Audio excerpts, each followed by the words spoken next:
Right, for me, one of my favourite features about Canva is setting up a brand kit, which makes it really easy for me to add the logo. It makes it really easy for me to just change colours of things to the colours that fit in with my brand at a single click. And also, you can upload your font, so all of your things are consistent. So the way that you're going to do that is you're going to click on Brand Kit, and then you're going to upload your logo. Very handily, I would appear to have put one on my desktop. So let's find my logo. Here it is. Excellent. And then I'm going to add my palette. So the way that you add your palette, you need to know that the colours that you use, and what it asks for is hex colours. And let me get something here. This isn't actually my colour scheme, but it will give you a feel for it.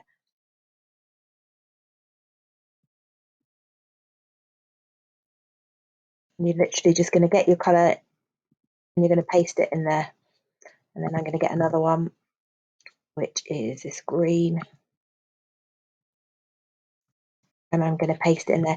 If you don't know what your hex colours are, or your designer has given you RGB colours, then just go into Google and type RGB to hex converter and it will give you them.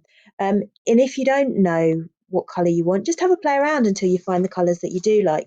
You could do that using this. So I can go like this and go, oh, actually, yeah, I like that much better. Oh, yeah, I'd like that to be my brand colour. And you can find the colour you like. Let's just do that. Let me just put green back in there. Lovely.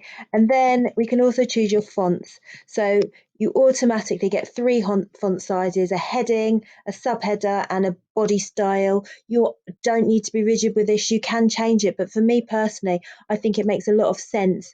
For example, if you're going to be doing header images, or if you're going to be doing images for your website, then it's just much easier if you've already got it there. Now, the way that you change that is you just click on it and you choose a font that you'd like. And I would always recommend to people that they have a set of brand guidelines that they use. So it shouldn't be like a random process when you're choosing this. You should be looking for the one that you use. So this is the font that I tend to use. And I'm going to set them all to Montserrat actually, because it's easier to do that. Let's have an extra bold one there. And why don't we, for my body style, we'll just do the thin one. It's not actually something I do because I find too many different sorts of weights can get a little bit strange, but that would be an option.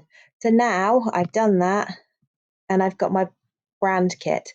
So if I now want to create a design, let's say I want to create an Instagram post. So what I want to do is I want to make it the background, my green background colour. So I can do that. And then I'd like to add some text on it. Just put my text here. This is my text. And guess what? I want that to be in my pink accent colour. So I can just go on this and it's already here. I can just do that and my post is ready. I would just click download and I would be done. So that is my first tip: create a brand kit. It will save you so much time.